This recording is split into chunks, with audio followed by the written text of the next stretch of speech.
You watch too Um, much anime. I had all of last week off, so Oh, nice. I had to watch anime. You had to like compulsively, or was someone Yes. like behind you? Did Truckun hold a gun to your head and says, "If you don't watch these, I won't send you to Okay, the okay, isekai it world you wasn't a like"? gun, it was a tire. Okay?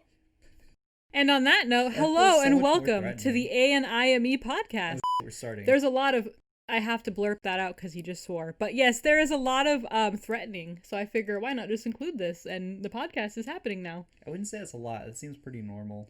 You're Like right. the There was like the the regular levels of a very violence. boring modicum normal level of threatening. All of the things you just said are mean normal, don't they? No, actually, only like one of them because modicum just means like a small amount. I don't like that word.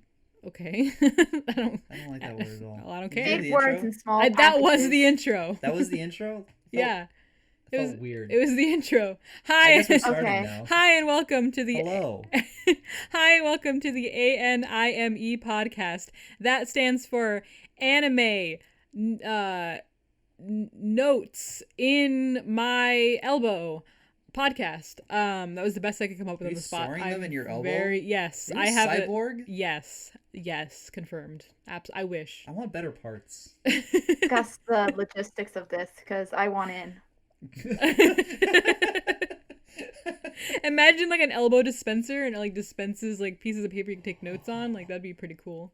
Yeah. I mean, I'm just thinking like, if for storage, that'd be really good, useful for travel. Like a Pez dispenser, like you can dispense snacks. Like you go like this with your arm. Well, you can't see me, but you like extend your arm and close it, and it like dispenses snacks out of your elbow. I feel like the big issue is you can't really use x-rays anymore because then you'd basically have like an irradiated elbow or super magnetized elbow for like an hour. Maybe it could like be removable. It'd probably screw up a lot of like technology for a bit. It could be like removable. Like you could screw your arm on and off. Because I mean, Yeah. as much The as I elbow like, only. Like you leave a small But then hinge wait, of the rest of without your arm. elbow, how would the bottom half of your arm be attached? yeah, it's like wait, Just yeah, you're just right. the skin, you know? Just Just the the skin. skin. Okay. So it's just like hanging. That's weird. It's not weird. No, Yeah. I'm It's just like, what if imagining it it. just attaches? Like, because imagine I you mean, take out the structure and then you just Hold wiggle on. it around and it's just like imagine like string cheese. Like no. When you described it like that, I don't like it Careful anymore. in the process, okay? Oh god. That was an intro. This is your fault, by the way. Yeah, this is This your is fault. 100% my This fault. is the worst intro ever. Okay, well, hi and welcome to the A&I. You already said that twice. I know, but we gotta. You do has been more about the E part of A&I.M.E than the A part, aka an elbow episode. All right, welcome to the elbow episode of the A.N.I.M.E podcast. My name is Whimsy. I am Eddie. My name is Apna. And there has been much controversy about what this episode is about. So, we're just going to start off by this normal thing, what we're currently watching, and then see where that goes. So yeah, Eddie, what are you currently watching, reading, consuming, devouring at this moment in time? We made a deal with the Chainsaw Devil in the last episode. I hope you guys remember that. It was literally last 2 weeks episode. Ow. Sorry. Yes, for us it was like a few days ago. For them it was 2 weeks ago. Yes. Yeah, that's right. So I had to read Space Boy, the webcomic. I feel like in general I like the story. I like the characters. It's very well drawn. I really like the art style. I just still have my same hangups of it feels very Archie comics, very ABC Family at times. I'm not gonna say that those things immediately make it less enjoyable, but just that they're not my usual cup of tea. So I just want to point out that because I was a very bad negotiator, I didn't actually make him like have a set like how many chapters he had to read. So he's saying that even though he hasn't actually gotten through the arc, he specifically said he needed to get through before making a judgment. So just keep that in mind and don't take a thing he says seriously at all. You were asking me about what my current thing, like what my No, I know. mindset is on what I'm But reading. like the people need to know though that first of all I was scammed. You made a Second of deal. all, you were making not a conclusion, but like everything you were saying is based on the little bit more you read, okay? Like little bit in the grand scheme of the story. That doesn't even get past the part you acknowledge you needed to get past in order to get to the parts that sounded like they'd be more interesting to you. Okay, but if I didn't comment on the fact that I didn't enjoy specifically the opening of this webcomic, then it would be false to say, and probably my opinion won't change when I get to that part. I'll probably say I didn't like the beginning because it's much more like, how do I describe that? You said Archie. Yeah, Archie comics than I usually like to read. And I'm not saying Archie comics are bad. I'm just saying they're not my usual interest when it comes to reading things. Yeah, you can say your truth. So you can I'll say just your probably truth. say that my opinions on the beginning are, it is not my cup of tea at the moment. I do enjoy a lot of the other aspects of the comic, and I feel like in general this author is very good at long-term character development. That's from what I've seen. So I am excited to read more. Yay! Also, I wasn't saying not to tell the truth. I'm just saying the people should know. Space Boy the sucks! people should know the context behind your truth and take it with a grain of salt. Ask clarification. So when you're saying it's like Archie comics, do you mean like Archie as in the comic books, or do you mean Archie like Riverdale Archie from CW? We're not going to get into that because I have a very, very long history of criticizing various aspects of the reboots to some of my favorite childhood shows, which include Riverdale, Sabrina the Teenage Witch, and other such shows. Not to mention Winx Club. Yes, I know. But Winx Club was really good, especially the cartoon. I will say that. Oh, that's 100%. one that I could definitely get into a lot more. If we go anime Jason, we can definitely get into that one. Definitely. But what I mean by Archie comics, sorry, I was interrupting you. What were you gonna say? Oh, what was I going to say? Oh, right. I just wanted to give a fun fact about Archie, because I don't know if you know this, but there was one time where Archie actually topped, I believe he topped the billboards. Billboard 500 or 100, I don't know music. With a song. I think it goes like sugar, sugar, honey, honey, or something like that. Oh, I know that song. Yeah. Archie topped the God. billboards. That was from Archie? That's so cool. That makes me I love don't know if comics it was anymore. originally Archie or like they just like did the music video with the characters. I'm not sure. But yeah. Well, either way, Archie comics are very cool, very enjoyable. No, I'm not talking about Riverdale. I did really enjoy the Archie comics when I was younger, and the Archie comics show that would show up sometimes. I'm trying to remember what channel it was, but a lot of those old like childhood shows were very big influencers in terms of like the kind of jokes I really liked as a kid. And so what I mean by Space Boy, the webcomic that I'm reading, having a sort of Archie-like feel, it's that kind of like, lighthearted teenagers trying to figure out things in their lives kind of way. And it's really interesting and it's really engaging, I'll say that. Like the sci-fi world that it occurs in, because it occurs in a possible future for Earth, is really interesting. A lot of aspects of it I really like. So I can't wait to see where it goes from that. Because apparently it gets way more serious. I'm hoping not Riverdale serious. I don't know anything about Riverdale, so Don't. okay. Don't say Riverdale too much because the stands will come for us. I know a lot of people who like Riverdale, but I don't like those people. I mean, one of the stars of the Sweet Life of Zack and Cody is on it. So if you like Sweet Life of Zack and Cody, I do. But I don't like Riverdale. God. You knew that, right? Though I didn't. The one that plays like the hamburger lover. Wait, what was his name? The one that wears a crown in the comics. What is his name? Oh, I know who you're talking about. Yeah. What's his name? I want to call him King, but that's a different show. While you're looking that up, what you're describing though about like anything involving teenagers getting an adaptation, turning it into just like the most awful ABC Family-esque thing is exactly why, as much as I love Space Boy, because I hope it never gets an adaptation, because I would argue that Space Boy is not actually that teeny. Yes, it's about teenagers, but I would argue that the author puts a lot of his own maturity and philosophicalness and depth into the story. But I could just see all that being lost as it's just like drained out, and it's turned into like Pretty Little Liars. Like, no offense to anyone who likes Pretty Little Liars, but like, I'm sorry, that was really offensive. Was also, it? the name of the character is Jughead. Wait. I love Jughead. I can't believe I forgot his name. Why was that offensive? Jughead stands rise up. Hold on, why was that offensive? Any sort of criticism, Pretty Little Liars is offensive to them. To the Pretty Little Liars. Don't you know Liars masterpieces? fans? Like, seriously. OMG. Okay, we've talked about this. People can like what they like, but I don't know. To me, I'm just not a fan of Oh, that by the way, content. actually, last week I did start The Chilling Adventures of Sabrina. No! No! Oh. No! Stop. I have to. Now you have to stop right now. I'm begging you. I'm watching it with my mom. No! That's the worst! No, you can't stop. Okay, I'm telling you, don't watch Chilling Adventures of Sabrina. It is a hoax. Started that show. On the fandom. I started that show with my mom. Started the 3rd season of Legend of Tomorrow, and I started Magi with her. There's Wait, no you're consistency watching here. Magi? Yeah. Are you? Wait, really? Oh my god. Oh, that's Yeah, with my mom.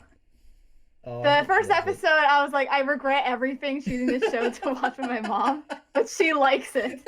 Are we gonna have your mom on the podcast? Question mark. Oh my goodness. If you want Aunt-Now's mom on the podcast with her really interesting opinions, please comment below. She can definitely tell about how she didn't realize the stuff that I was watching, because I'm watching on my own Saint Seiya, and she sometimes is watching me.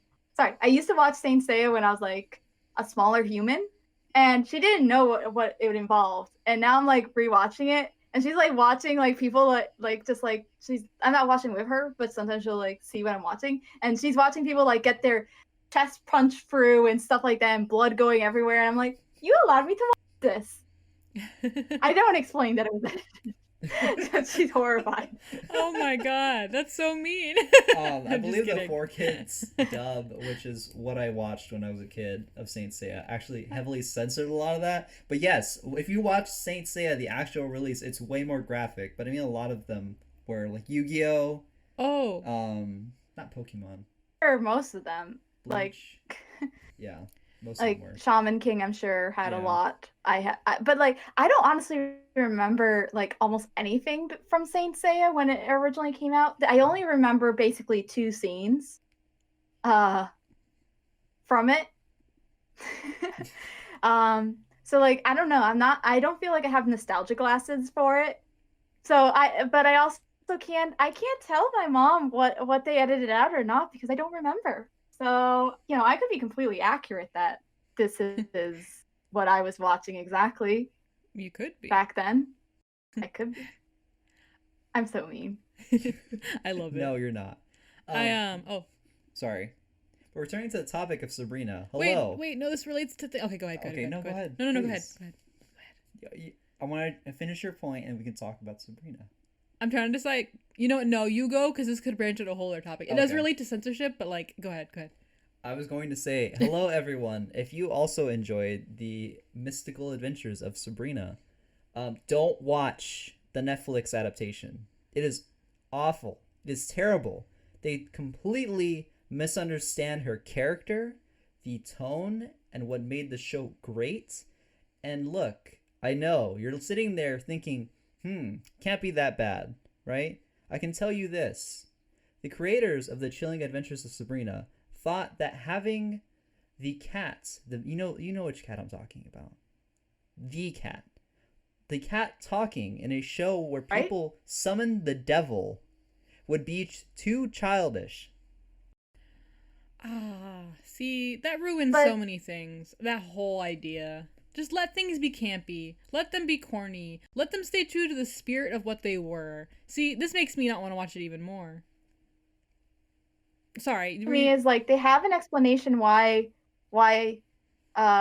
Luna's a cat.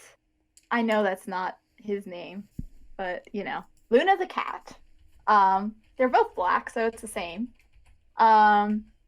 Just like is actually like some sort of like spirit or Gollum or something. So like they established that Gollum can speak. Like they have him speak until he goes into the cat form. He could talk, right? I don't think they ever established that he couldn't just like turn back to the Gollum form if it's just that he can't doesn't have the vocal cords of the cat or something, right? I think I'm yeah, thinking too much about this. yeah. I see, and that's if I'm thinking about the reason why they explained that, it just seems like they spent so much time trying to create an original idea around what the show would be like in a current iteration that I feel like they kind of forewent a lot of what made the show what it was in the first place. Mm-hmm. And looking at it now, I do see some reasoning behind why they didn't want to have this in the beginning, but I feel like it's just such a turnaround, you know? Like it's always a thing where they try to adapt these things into more mature, more like thought out pieces of media, but in essence that's so far from what they were originally that it's almost worth to just like why don't you just make your a different show? Exactly. Why don't you just make an original like piece of media about this? Yep. But you get old fans, right? You get old fans, and then you get money, At right? least it can't That's be how as that works. Yes. That we can if that does not work, then we have a lot of questions for the mouse who literally pumps out live action iterations of old movies like they're going out of style. Oh wait, they have. yeah, the whole live action remake thing is just so tired at this point, and we're all tired of it. I will say, at least the Chilling Adventures of Sabrina, it can't possibly be as bad as the Charmed reboot, right? Right? I Right? feel like the Charm reboot is its own class of like we have no idea what we're doing with this show. uh, I feel like it made me so sad. if anything, Sabrina understand Chilling Adventures of Sabrina at least understand what they want to do. I just don't think it's in any way Sabrina. My preference is that they would just call Say it this, I something feel like else. they have Yeah. something in mind, and from what I've heard about Riverdale, Riverdale has no bloody clue about what it's doing. Yeah, So at least exactly. Sabrina has a bit more direction from what I understand. I believe there So is someone described to me that a demon lord exists in the Riverdale universe. I have no idea what that means, but if it does, I don't want to know about it. Please don't explain that concept to me. cool. The fact that that exists in any manner whatsoever, no, no, Oh, oh, no. I do have something to say because we are not in anime world right now, so I'm gonna bring it slightly to it. Uh, back back in some years ago, I don't well, I have a basic idea. I did read the Sabrina comics, the ones that were like in the anime style that came out. I don't know when they came out, but like I remember I really enjoyed them, and they had a lot more of a plot and like tension and stuff like that than like the Sabrina like teenage witch show ever had. I don't know how well it would hold up if I went back to it now.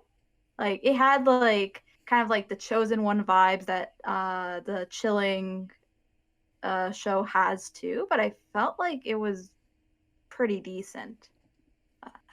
I doubt either of you ever read it, but um it like had the style of anime. It had the stakes that you would associate a lot more with anime, and I felt like it worked there. But this was a long time ago. Yeah. Hmm. And now that you bring it up, Whimsy, I feel like that that kind of speaks to something now too. That like a lot of these shows in their previous iterations, even though they were all live action, did have sort of like that anime feel. If you understand what I mean, because like things like Buffy the Vampire Slayer, like that's literally an anime. So is Charmed. So is Charmed. So is Sabrina. So is Archie. Archie is like a slice of life anime. It's probably one of the first that I would even associate with like my idea of what that concept was. Because it's just like a bunch of high schoolers. I think you're onto something because I feel like what animation is often praised for is pushing the boundary of like you can do things with animation that you can't do with live action.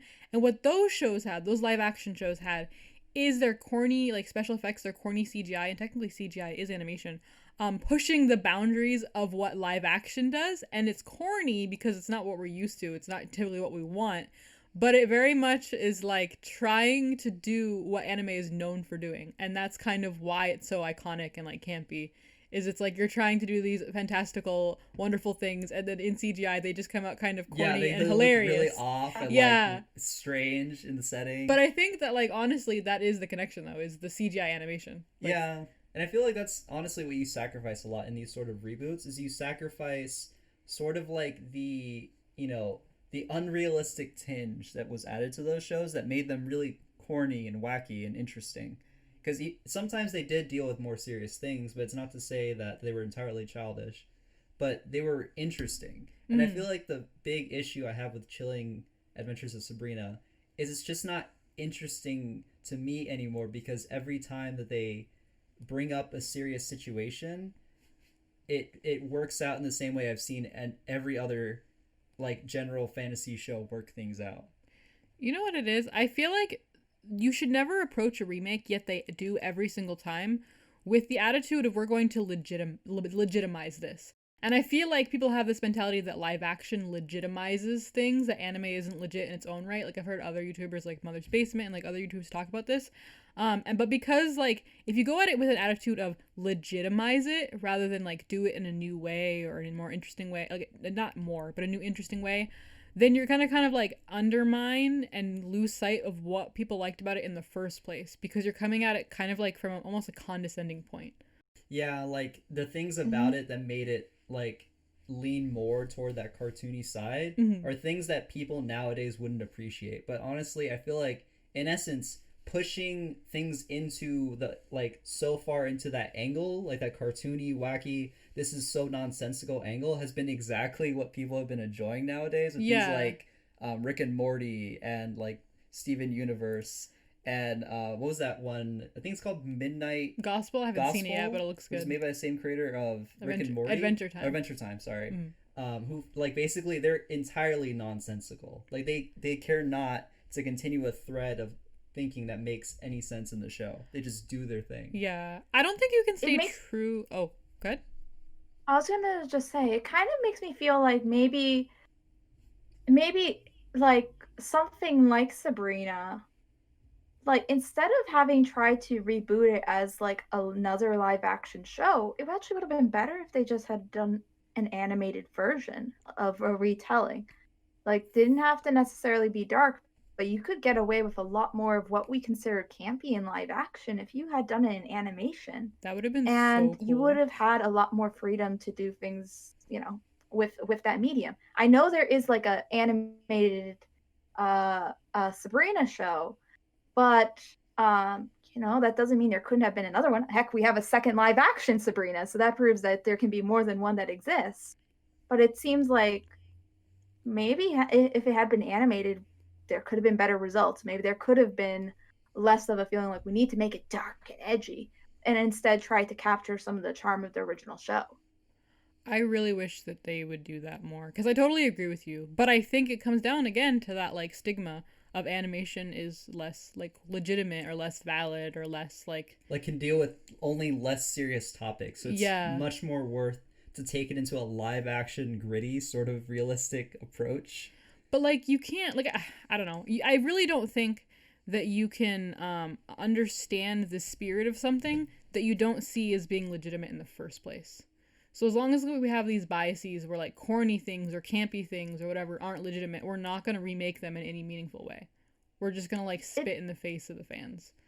Yeah, so, that's like, one thing like I feel like about the Disney films. I'm sure there are people that love those products that are on the projects.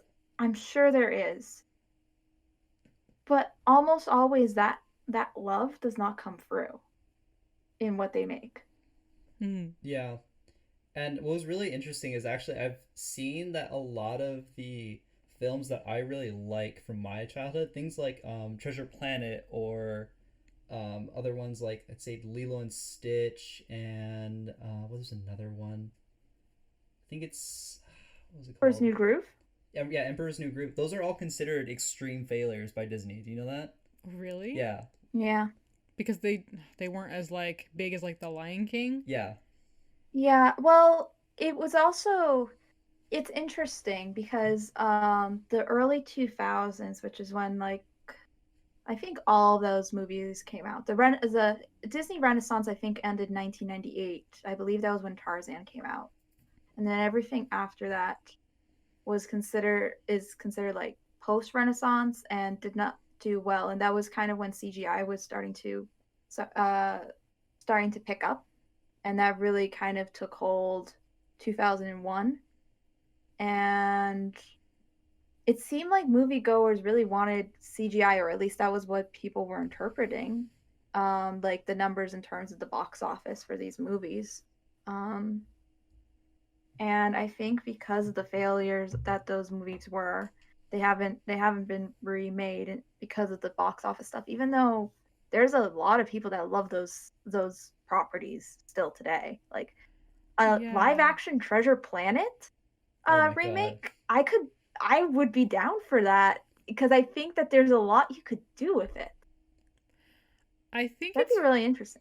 it would, yeah, yeah. because I feel like they keep trying to fix, like they keep trying to generate this interesting, more mature aspect to like really cartoony shows, but there's a lot of those types of films that had that more mature angle to them, even though they were cartoons, and it just worked really well. Yeah. Like Treasure I also Planet, yeah, is sorry, go ahead on now. I was just gonna say I might have to take back my statement about wanting Treasure Planet live action after hearing everything about Mulan. Oh Just yeah, I mean, there's a lot of things about the Mulan remake that were, in general, very interesting in its production. That I felt like that was such a cynical production that like it had no chance of Yeah. being anywhere near as close as the original Mulan release was. It's possible to be to both on some level want the ideal world version of a live action thing while not wanting a live action thing because you are aware of the present reality of what live action things actually mean. Yeah, So I get where you're coming from out now. Where you're like, that would be really cool if it was, but it wouldn't be. So don't do it, please. please Like, leave it alone. yeah. Like, Please just leave it where it is. Oh, also, like to step go away back to the. slowly. Oh, sorry. I just was making a joke. Go ahead. To go back to like the idea that Emperor's New Groove or like Lilo and Stitch were flops, it really makes me sad that the mentality is of like if it doesn't rack in like the peak number of dollars, it's not a successful movie. That whole like attitude is I think really sad and a really flawed way of going about it because in my like opinion, success is after many years having a whole repertoire of different films that appeal to different people and some of them made more money than others, but like there's a lot of variety and whatever. And Disney does have that, but they're going to have that less and less as things become more formulaic because their only goal is to have every single movie they pump out be the next big, huge box office hit.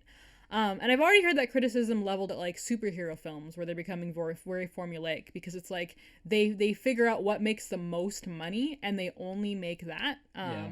And obviously the validity of that criticism can be debated, but like just the general concept of like instead of more and more we're not instead of having a repertoire of like different stories and different whatever, I feel like we're just gonna everything's gonna box itself into like a bot could write this movie, it's so formulaic like Yeah, and that's a frequent Well, criticism now. sorry, go ahead on now. I was just gonna say that I will say Lilo and Stitch actually might be a bit of the outlier in terms of like those like post Renaissance movies because they did a lot with that franchise. They had a lot of sequel movies. They had the TV show. They had an anime. Hmm. Um, and so there was a lot that came out of it, but they haven't really touched a property in a couple of years. And I think that comes like down to it's very different than all the other properties that they're remaking. There's no princesses or things like that. It's about an alien and dealing with you know dealing with the possibility of a family being broken apart because of the childcare system. Which, side note, I went to see that movie with my dad. Apparently, he was basically crying. So it hits people in a different way, I think, than a lot of other films. It does. I remember crying a lot to that movie as a Yeah, kid. it was really interesting. As a kid, I didn't really recognize that, but I feel like the Disney movies I really enjoyed always had something along those lines of like, wow, that hit me in the gut. Because I still remember the first time I went to go see another movie by Disney, which was Up, and the beginning sequence of that movie was the first time I walked into a Disney movie, and I was like, I'm really excited for this property. Ow! My heart and emotions are now in racking pain. And when I watched Lilo and Stitch sometime after that, where I like understood the implications of what they were talking about in the movie more, ow!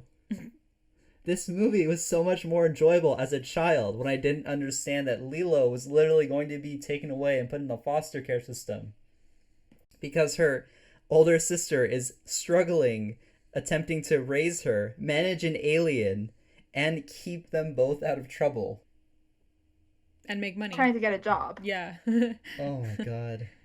Yeah, that movie was oof. Good movie, but much oof. I hope they never make a live action version of that. That would be horrifying. Because you would need to rely so heavily on CG, and like, I cannot see it done well. Because there were so many Oh, jokes. this would be like Sonic. That was gonna say, yeah. It would have Oh to my be god. like Sonic.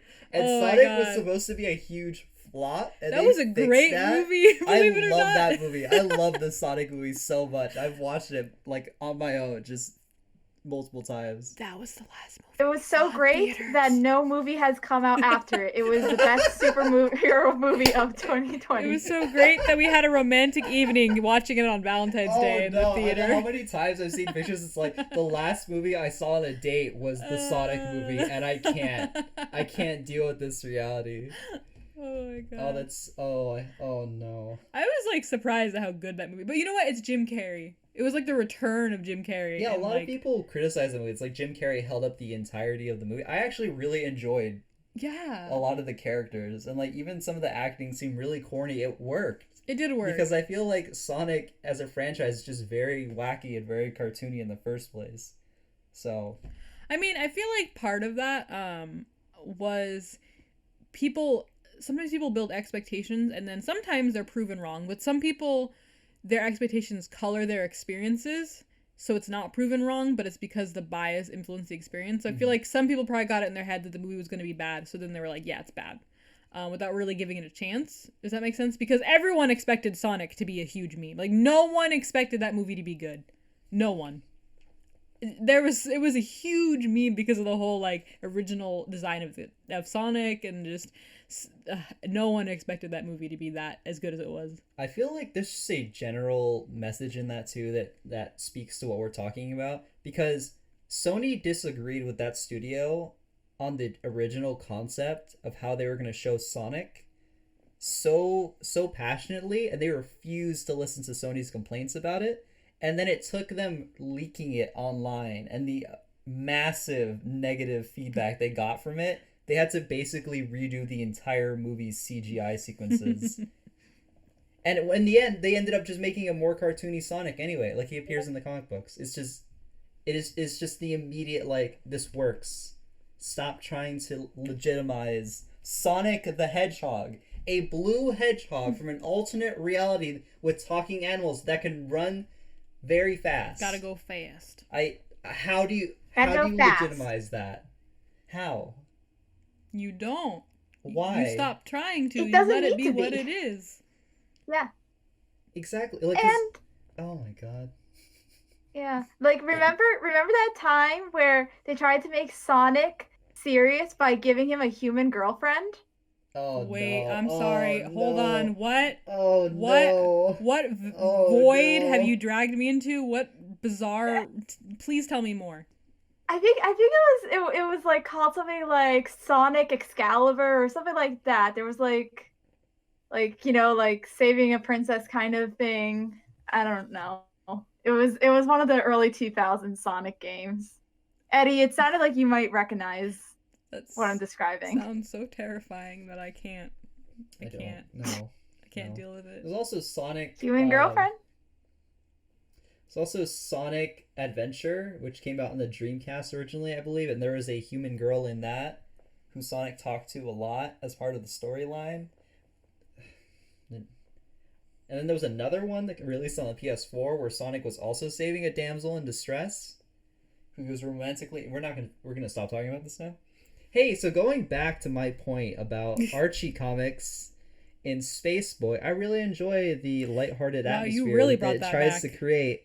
I think that I agree with you, Whimsy, that if it did end up getting a live action adaptation, it would sort of lose some of that atmosphere. And one sec. Managed to get out of that pit. I dragged us out of the Sonic pit. I didn't want anywhere any. Yeah, I was gonna say you brought that back to like the 18th century. You dragged that all the way to the beginning. Not that the 18th century was at the beginning. Yeah. Never mind. It was a bad. Never mind. Go on. 18. You sound like an American.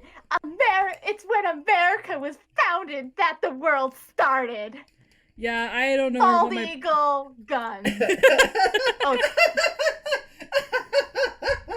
Okay, yeah, I don't know what my brain did there.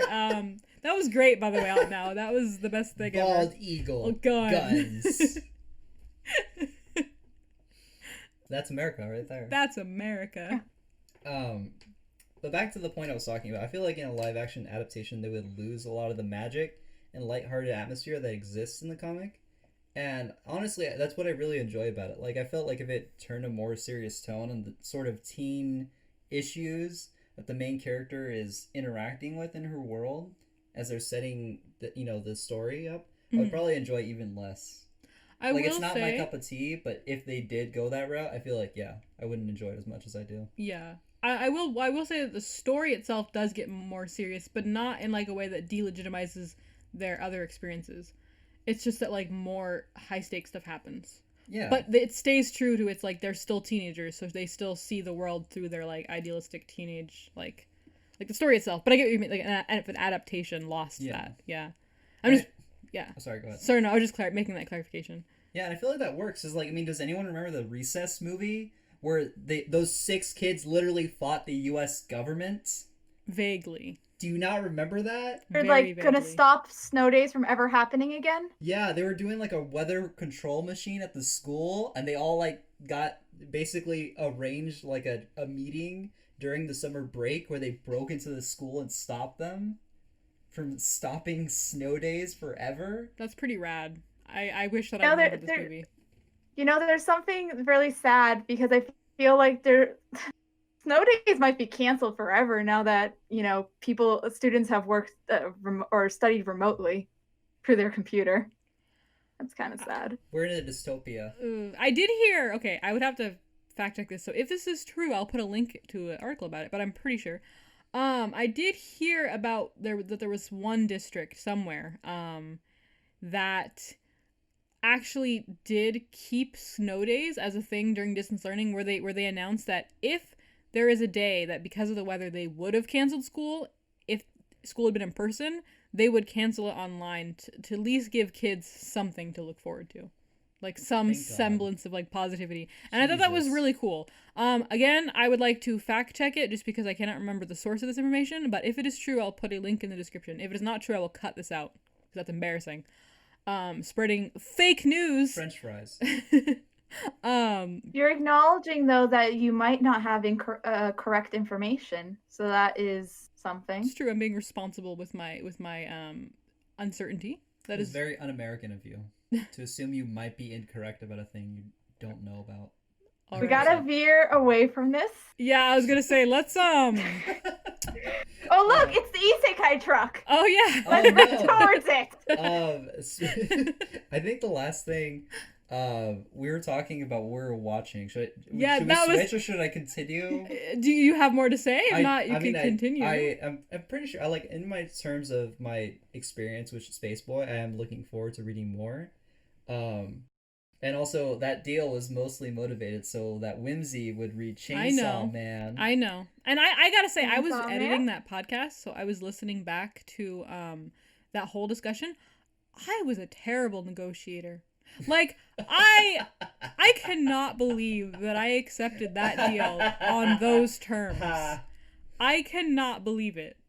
Like, I want to slap past me because what the heck? I mean, I don't regret it. I greatly enjoyed the 10 chapters of Chainsaw Man that I read, like, a lot. But, like, nonetheless, just on the principle of it, that was not a fair deal. because totally because fair. I didn't set any, like, I had specific parameters. You did not. You could have read a chapter of Space Boy and said you fulfilled your end of the bargain, and technically that would be true. Granted, chapters? you did read more, and I appreciate that. Thank you. But I'm just saying, like, from a purely what's the word? Principle of the thing. What the heck was I thinking? You had no conditions. You had no parameters. Like, God darn it, Whimsy. What are you doing? Anyway, yeah, never again am I gonna make a deal with such loose. I need to get, like, lawyer up and, like, we're gonna write a contract if this ever happens again, because oh my goodness, could that have gone so wrong? Lawyer from Sabrina? Sure. Eddie, do you know what I'm talking about? Oh my god. Oh no. We actually just watched something else. There was a lawyer in Sabrina that literally helps Sabrina get out of a contract with Satan. Yeah. That just feels like something out of the original Sabrina show. I was really mad when I watched that episode because they're literally having a court case with Satan. I'm also really sorry, Whimsy. I interrupted you, and I'm sorry. Oh no, that's okay. This just reminded me of an episode 2 of Little Witch Academia. Yeah. Where like there's an entire episode around them trying to, like, get out of an ancient contract with dragons. Oh, like, it gets very, like, lawyerish. I love that episode. It's so funny. And they're like, actually, dragon, according to my bookkeeping, you owe us money. Yeah. Because we overpaid on our contract. Because of some, like, and really like, specific oh, no. technicality. Like, I can't remember. I wish I could remember that better because it was so funny. I think it's, like, by a term of the contract, it had ended, like, I think, like, thousands of years ago. But they had continued paying. So the dragon had to back pay everything they overpaid on the contract. Yeah, but there was, like, a specific reason it ended. And it made the dragon go bankrupt. Yeah. Oh my god. Like, it was like a 3D chess Monopoly game where they beat the dragon. It was so funny. I love that show. I loved it too. It's I mean, so well, actually, I never finished the show, but I love that episode. I should have go back eventually and finish it. It was nice. It was a nice show. It was very, like, feel good. Yeah. I never finished it either, so that's something that I gotta finish at some point. Blasphemy. Wow. How could you? How Okay, dare you? Whimsy, you said blasphemy. I know. We're Does that mean blasphemous blasphemy to you too? Yeah, exactly. Okay. Blasphemy to both of you, honestly. How could you? Also, That's a really nice Dishonor to you, dishonor to your cat. Dishonor to your animals. May they look upon you with shame. dishonor. Yes? Already does that. Also, Eddie, stop typing. You can hear it in the recording. I'm trying to remember what I watched this week because I watched a lot. I'm sorry. Okay. All right, but you like Chainsaw Man, Whimsy, right? That's Hold what on. you said? 1 second. She doesn't remember. Again, No, I'm, like, out of breath. I need to drink water. Oh yeah, I definitely did like Chainsaw Man, which was a relief because, again, I was slightly overwhelmed at the prospect of reading 10 chapters. But it actually was really good. I was definitely kind of sold on it from the first chapter because I really, really liked the introduction of the main character. And so this is only really spoilers for, like, the first chapter, and I won't even spoil what happens at the end. I'm just gonna kind of paint a scene. The main character has had to sell multiple organs, including an eyeball, in order to get money and pay off a debt to the local Yakuza. And it isn't even his debt. It's a debt he inherited from his grandfather. So this poor kid has lived his entire life basically in a shack, basically alone, not able to live his own life, having to desperately scrounge for pocket change or any money he can get to keep the Yakuza from killing him, all right? And this very unfortunate soul, who's very optimistic, by the way, about all of this, one day came across a little chainsaw devil dog thing, and befriended it, and then uses it to hunt demons as a new source of income in order to pay off the Yakuza. And I was immediately drawn in by this concept because it's like, A, very morbid, B, very intriguing, just in a lot of ways. There are a lot of like interesting themes going on there. And then C, I also just kind of got a kick out of some of the humor. Like, he pays the Yakuza and he has like a tiny bit of money left. And he turns to his little demon dog and he goes, "Oh my god, yay! That's enough food for like 2 days."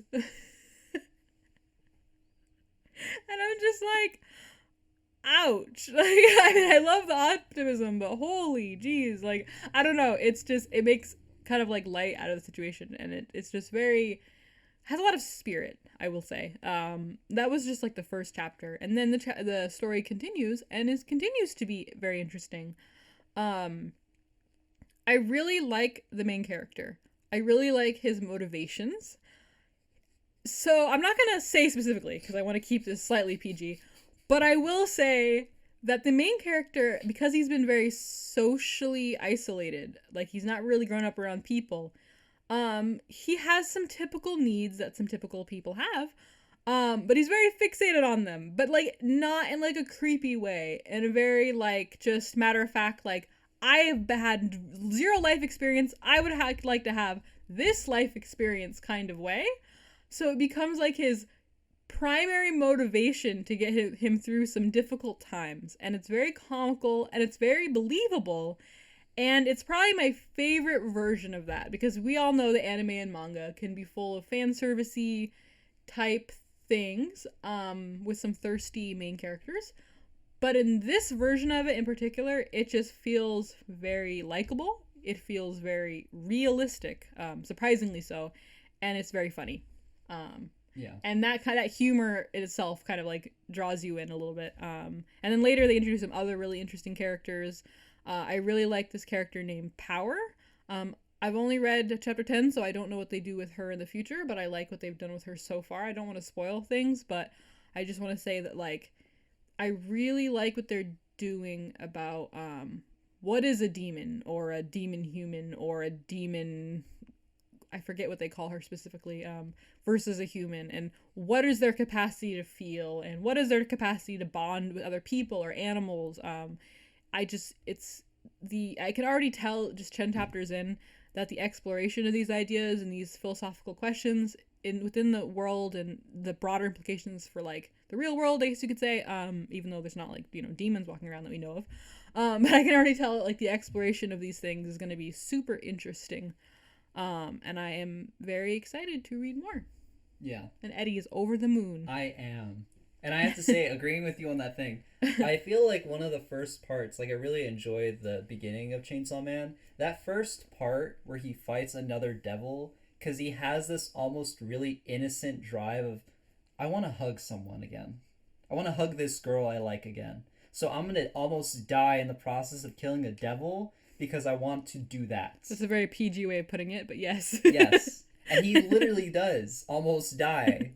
Like, he's sitting there, like, mangled and dying of blood loss, and he's like, I almost made it. I almost got to hug her again. I love... Kind of... Oh, go ahead. No, sorry. Go on.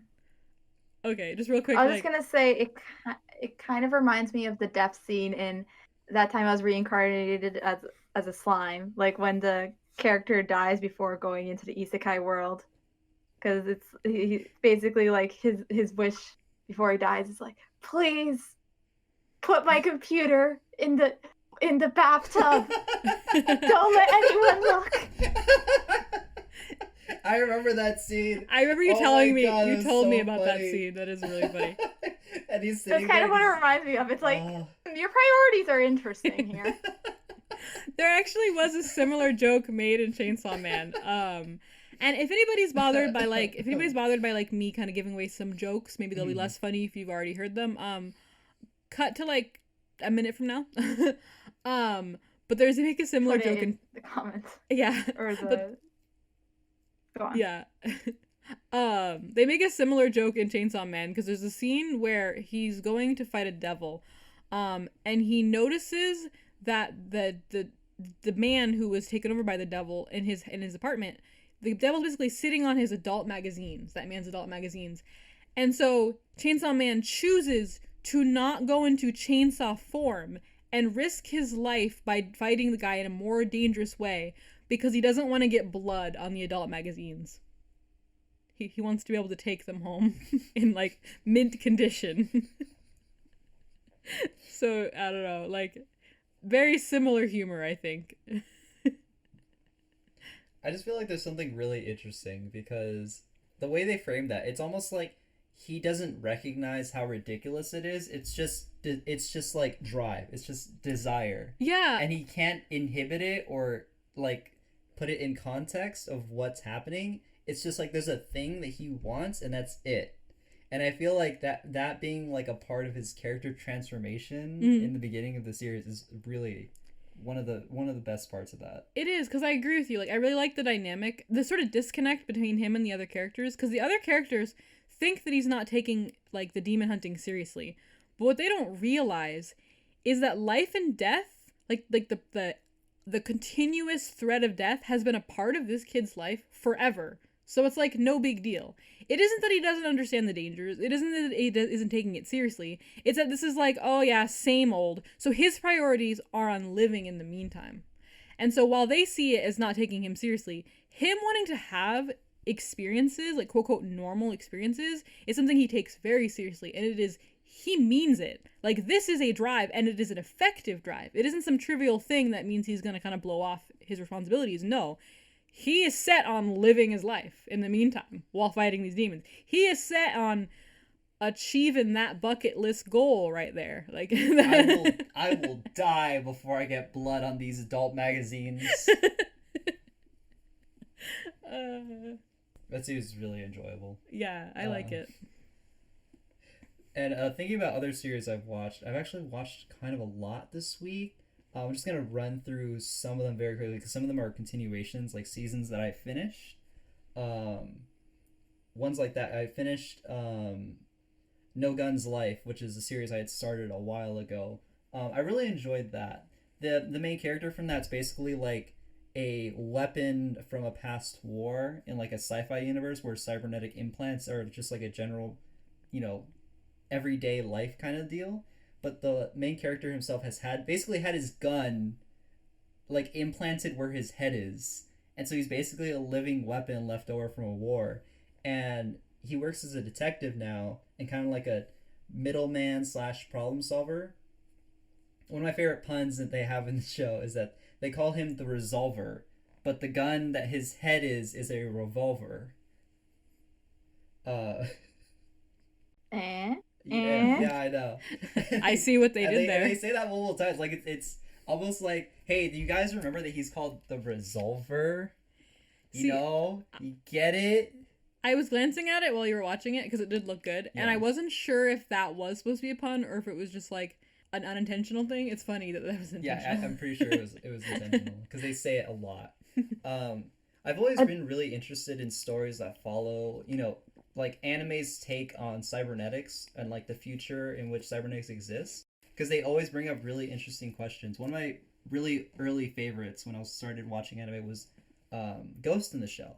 And Ghost in the Shell deals with a lot with like ideas of what do we become when our bodies are replaced by cybernetics? Are we still human?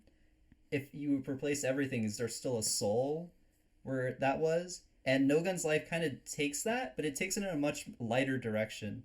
Because it's more like they focus on what makes their dreams that center of what their being is focused on than my entire body has been replaced. Because it seems more like the main character is more focused on what in his mind is what, is who the kind of what in his mind is the kind of person he wants to be. And I feel like he doesn't say that a lot, but it's really, in my mind, what motivates his character in a lot of different scenes. And I always find that really interesting. Because it seems like the kind of thing you would focus on in a general, like, kind of anime, whether it's fantasy or real life, that like a main character just wants to be a hero.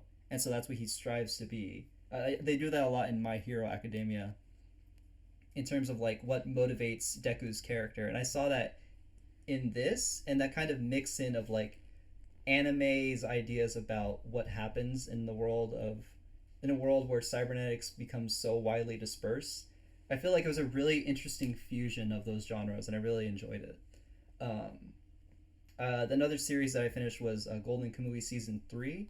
I do really enjoy that stories. As again, that's the one that happens somewhere. I believe it's after the Russo-Japanese War, and it follows this set of characters, which include a girl from a native Japanese tribe, alongside an ex-soldier from the Japanese army, as they hunt down gold.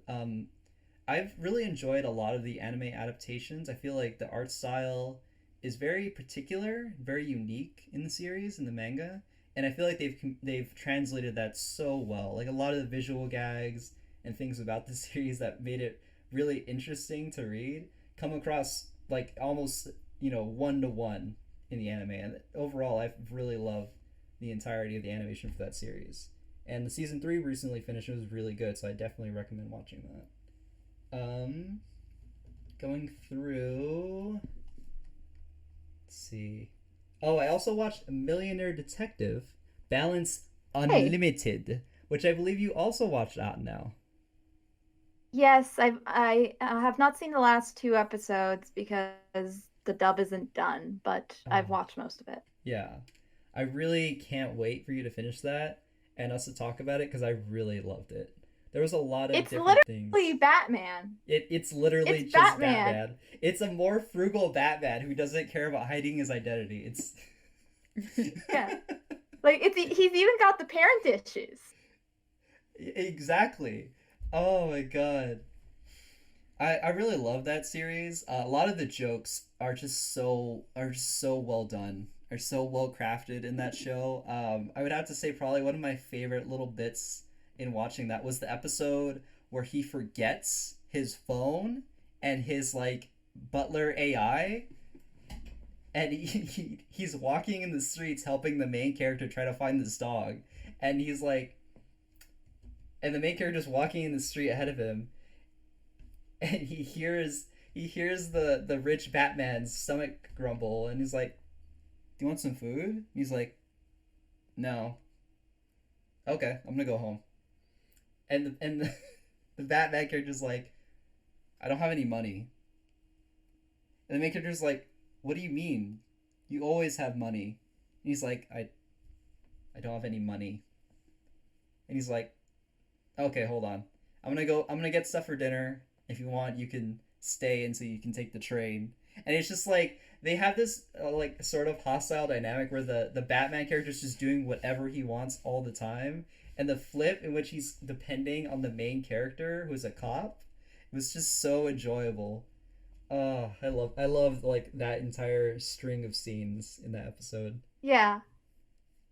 I feel like the Batman character, I was expecting something else from him, to be honest. I was expecting him to be a lot more in your face about the money. He is pretty in your face, but he's more of a quiet type than you would expect from like a character like that. Hmm. And I think it works well. I actually think that it did kind of go against what I was expecting from a character like that, and I think that's better. I don't know if that makes sense. Do No, you I know what I agree. mean? Yeah, Like because I he could feel have like been over the top Scrooge McDuck kind of character or something.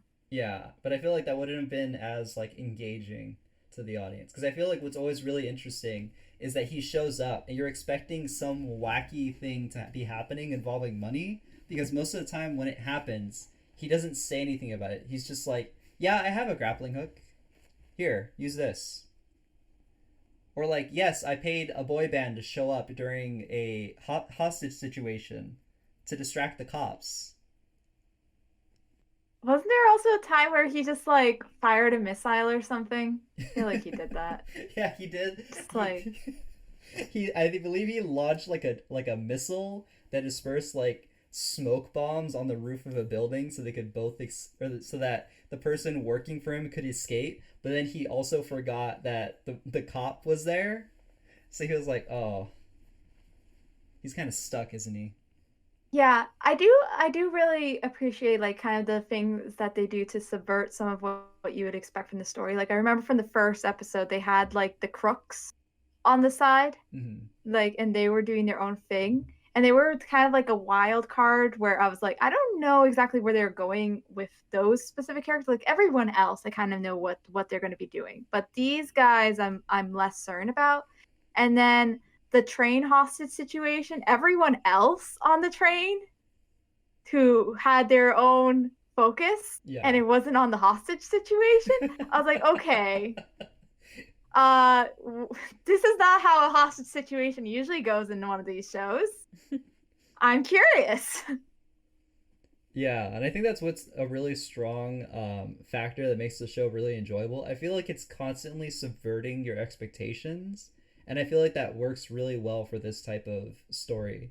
Like the first episode, even I really enjoyed a lot of the parts where they were chasing down like the most unfortunate like circumstances because these two people who just try to rob like a store, they realize it's a chocolate store instead, still rob it, hop in a car because they as a cop shows up around the corner and they shoot him, take off in the car, and the car has a bomb in it, and they drive it toward the bridge, and the Batman main character pays someone somehow to make the bridge like open, like rise up so that boats can pass under it, to trap them on the bridge as he's driving up this almost 90-degree bridge in a Porsche he bought from a, I believe it was a Saudi Arabian King, I prince. think. Yeah, a king. Yeah, maybe it was a prince. Yeah.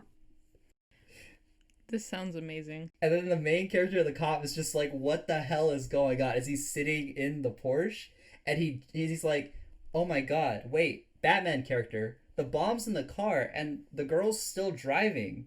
And he's like, yeah, I'm trying to shove it over the bridge so it just falls in the water. And he's like, oh my god. And the cop gets up in the car, basically at a 90-degree angle, climbs into the van, pulls the girl out as the van goes over, saves her. And I feel like that it's just such a pinpoint moment in which the show defines what it's going to be, as he's sitting there with his fingers desperately clutching to the edge of the bridge so he doesn't fall into the water too with the bomb.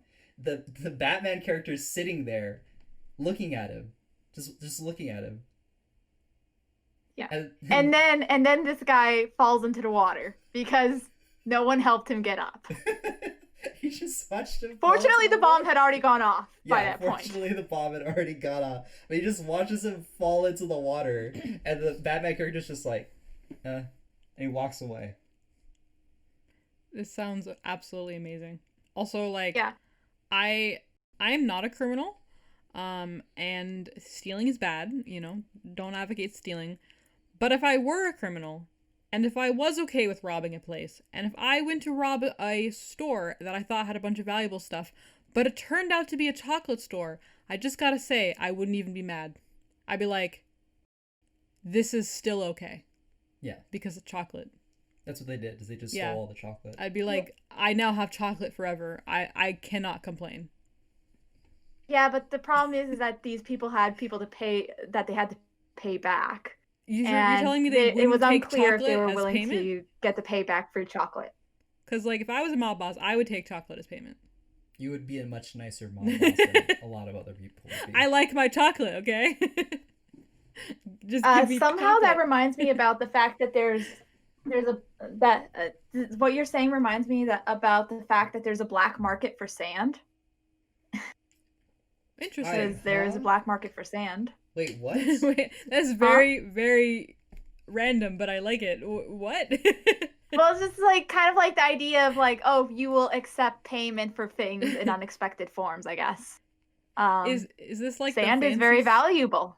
Is this like the fancy sand from like certain like volcanic regions, or like beach sand, like sand that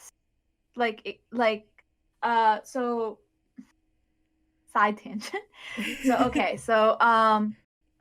Sand is used in the production of a lot of materials. So they're used in mirrors, and they're used in things like concrete. So they're really useful in a lot of different production stuff, and also like, people like beaches. The problem is for a lot for especially like the concrete and the mirrors, you need specific kinds of sand to actually make those things.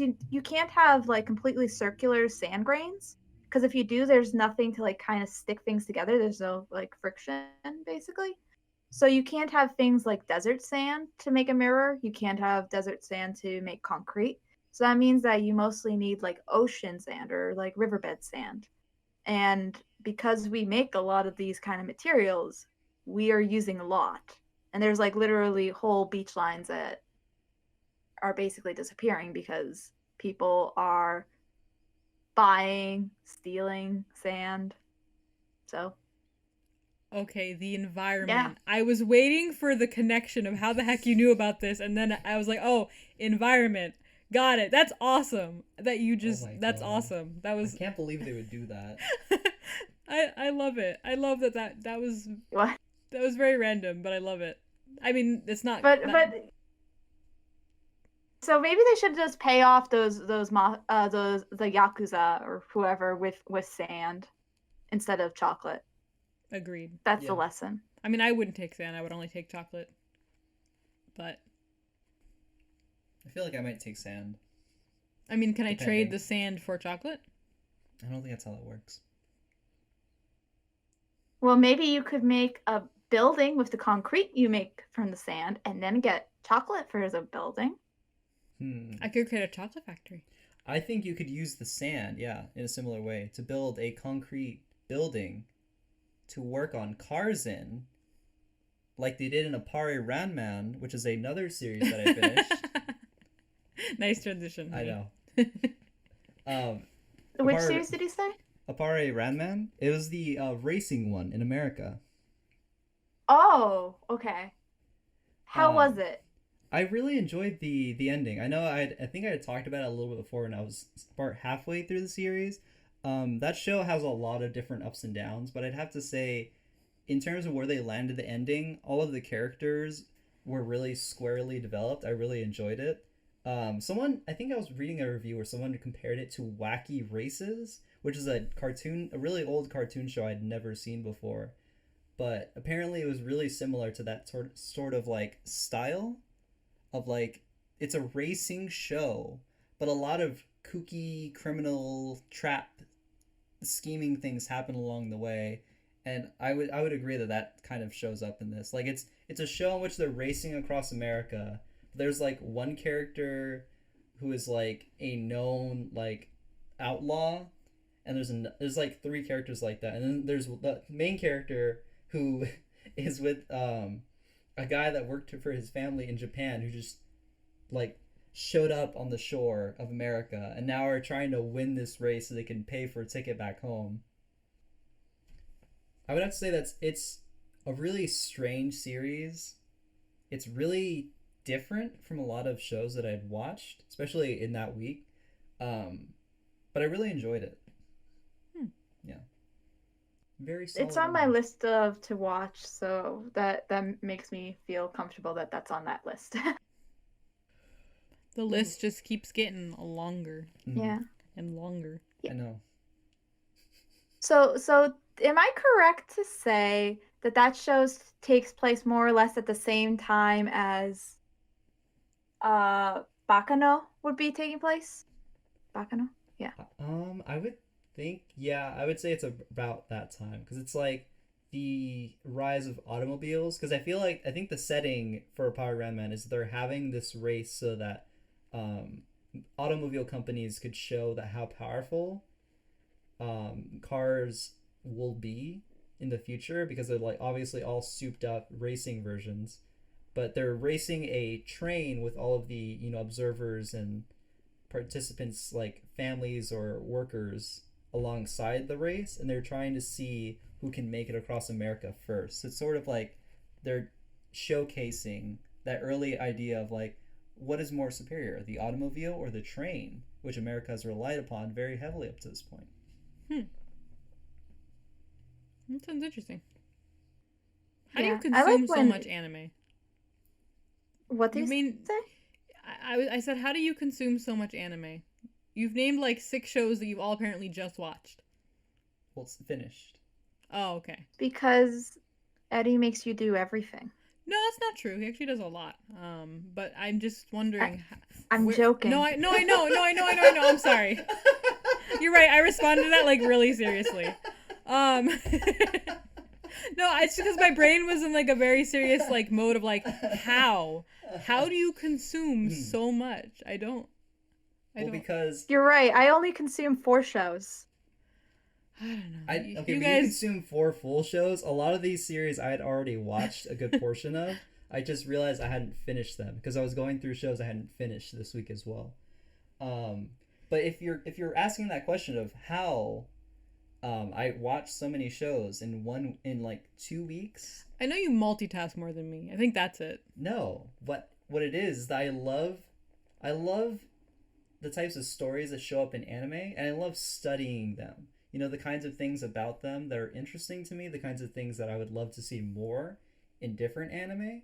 I love studying all of these different aspects about these stories. And in one show that I also watched with Whimsy, that is the main driving force for this character. Oh, are we talking about that one? Yeah. Viewer discretion is advised. Much ecchi ahead. We're not gonna talk about it, but I mean in the anime. Are you gonna talk about it? Do you want me to? Yes. Oh, okay. Please. You're transitioning for me. I've already Okay. talked too much. No, it's fine. I need water. It's fine. We watched this anime called Golden Boy.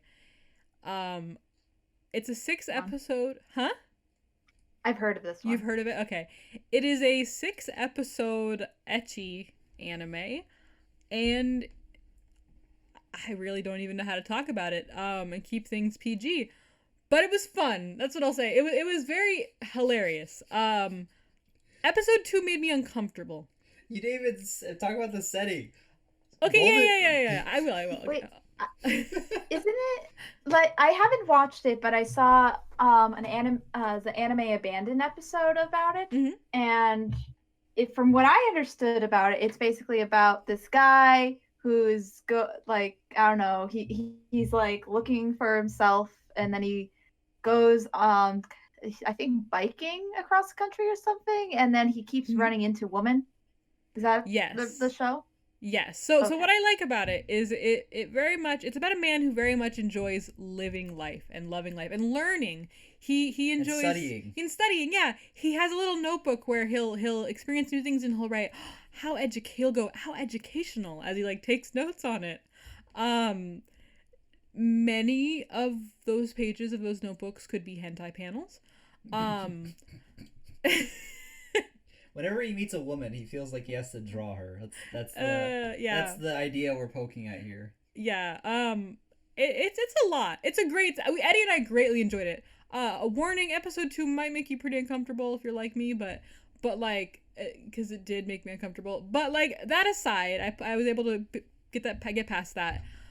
It was great. It was very hilarious. Do you not even describe it? The main character is a dropout from Tokyo University Law School because he had mastered the curriculum in its entirety within the first year. So he decided that instead of pursuing a career in law, he was just going to explore the world, explore Japan. So he sets out on his favorite mountain bicycle into the wilds of Japan, learning and studying on his own with literally just a backpack on his back and his brain. And this man does everything. I mean, everything. You know what? He literally applied for a computer job without a computer. he took a reference book for learning how to code in BASIC is what it described. I'm not sure if that's an actual programming language. I think it is. It is a language. Oh, it is. Oh, that's interesting. Yeah. And he basically he sits there against a lamplight and a piece of paper where he wrote out computer keys, and he practices coding BASIC on this piece of paper in the woods. And then he shows up to the job and he's like, "Hi, I'm here for the temp job." And they're like, "Of course. For right now, you're gonna clean the toilets." In wacky anime things ensue, which I will not describe. His ethics and his character are called into question based on what happens in that bathroom, which I will still not describe. But he's like, "No, please believe me. I work hard. My dream is to learn as much as I can, and I studied coding in the woods with a piece of paper. Trust me, I can code. Yeah, it's great. And so the boss is like, you know what, kid? I like your moxie. So you know what? Here we go. Show us. And they put him in front of a computer, and he sits there and he goes, "Wait, is this basic?" And they all laugh at him because it's a software development firm, and none of them use basic. They all use, I think they would describe it as C. I don't know. I know that C++ is a programming language. I'm not sure if C was a previous iteration. Is also there's Oh, yeah. C, C Sharp, and C++. And I think they use a different one. Do you remember, honey? I think it was D No, it or wasn't B. D. It was B. Was it B? Yeah, it was ABC. That was the joke. Oh, that's right. Yeah, it's Well, ABC. there was more to that joke, but He didn't think that was a programming language. He thought it was something else. We're Yeah. not going to talk about that. uh, So he sits there and he. I don't think A, B are actual languages. As Oh, a okay. side note, correct me, developers. okay. Okay. I don't think it know. is. But in any case, that's what the joke was about. And so he sits there unable to code because all he knows is basic. And he's like, okay, you know what? I can't code, but you know what I can do? I can do all the menial jobs. And at some point in my mind, I think about, were you just trying to clean a bathroom and you failed at that? And that's why they're calling you into question again? But no, the show's like, hey, okay, you know what? You can take out the trash, you can clean the desks, you can clean the glass. If you can do that, you can stay. And of course, wacky anime things ensue, continuing from there. And then they eventually reach a situation where the main character realizes the computer is still on after everyone's gone home. He just starts unplugging things at random until the lights turn off, which is obviously a great thing to do at a software development firm, I'm sure. Ought now. Can you confirm? Can you confirm that unplugging random things until all the lights turn off at a software development place would be the best course of action? I mean, know what you're getting at. Most software places, it wouldn't really actually matter because you just plug back in. Okay. Unless you were running something specifically. But I understand the joke. Yeah. It seems that when he unplugged everything, he interrupted a saving procedure for the firm and basically corrupted all of their data on a program they were making for this company in the US. And so they all start panicking because, oh my god, the guy that had literally we should have fired immediately when he failed to clean one toilet has somehow messed up all of our work for like almost an entire year. And so they set to work during like the course of a week trying to repair and recreate this program. And finally they realized that someone somewhere had saved a copy of their program. But hold on, something's weird. This is not the program we made. You're right. It's more user friendly. Basic? No, it's not basic. It's more user friendly. It's more manageable. It's really easy to understand. Oh my god, it's like the golden boy was taking all of the lessons that we had talked to him about the entire time he was here and fixed the problem that he caused. Now I know a lot of people are like, wait, he should have just done that anyway. But he saved the day. In true protagonist fashion. I have they never show him working on the program. You're supposed to assume that he was just in between cleaning, which I'm not sure why he was still there in the first place. Yeah, between cleaning and drawing the female figure, I'm not sure where he found the time, but he did, and he saved the day. And the boss of the company who had been mean to him this whole time is like, oh my god, I'm so in love, runs out. And then after a part that I'd actually forgotten to describe, she had apparently hit him with her car as he was biking down a road and offered him, I think, like $1 million in yen, which I think was about 10,000. It's either 10 or $100,000 in US, but nonetheless, 10,000. Yeah, 10,000. Oh, okay. Yeah, because you take away 2 zeros. Yeah. $10,000. At some point, she's like, oh my god, I have to go thank him. And she runs out the door looking for him. And she's stopped by an old couple. And they're like, hello. Excuse me, ma'am. Does the golden boy work here? No, he I'm actually looking for him right now. Oh, well, could you tell him thank you for giving us $10,000 to pay off our debts on our bike shop because we fixed his bike? And she's like, oh my god. He gave all that money to old people? And she's even more in love with him. And she's like, oh no, my golden boy, where have you gone? As he's like biking into the distance going, I must study. Yeah. Oh, that was a cool job. On to the next one. That's kind of like the bit of the show is that like women fall in love with him. They hate him at first. Then they fall in love with him and swoon over him. But then he's gone. Because he's like, on to the next job. I can't wait to learn something else. It's really great. And also, honey, I just want to call you out for a split second on putting me on the spot and then being like, no, your synopsis sucks. Here's a better one. All right? I just had to call you out for a second there. You were afraid of describing the show, and honestly, I can understand that. But if you want to know what makes this show so funny and so enjoyable, that's it. Honestly, I cut out a lot of the parts that would end up in much more questionable areas. Parental discretion advised. Don't watch The Golden Boy with your parents. It is not a good idea. So it shouldn't be the show I watch after. Yeah, don't watch Magi any with anime my you mom? haven't previously No. watched with your parents. That make sure No. you gotta make sure first. Now, I would recommend that you do not watch Golden Boy with your mom. I don't think that'd be a good idea. Actually, have you watched Magi? Am I in for worse than episode 1 with my mom? No, actually, no, I think that's, it's more like, I guess I would describe FMA type of like, not Nina Alexander, but like, oh, there are some ritual stuff going on type things. I've seen Full Metal Alchemist already, so. Yeah. In Oh. Golden Boy? I'm sorry, you cut out. No, not in Golden Boy, in Magi. 'Cause Oh, she okay. was asking about if I'm there was sorry. anything else The in Discord Magi. dropped, so I didn't hear that transition. Okay, continue. Yeah. I was just like checking because the first episode of Magi, I think the first episode of Magi is kind of like Soul Eater, where it's like, okay, that is, or at least I'm hoping it was like that the first episode of Soul Eater, where it went over the top more than hopefully the rest of the series does. Yeah. Yeah, I would genuinely describe that would probably be the place that it does the most. The only other place I can really describe is when you find out how an entire country is supplying their magic kind of thing. Okay. All right. Yeah. That I can deal with. More.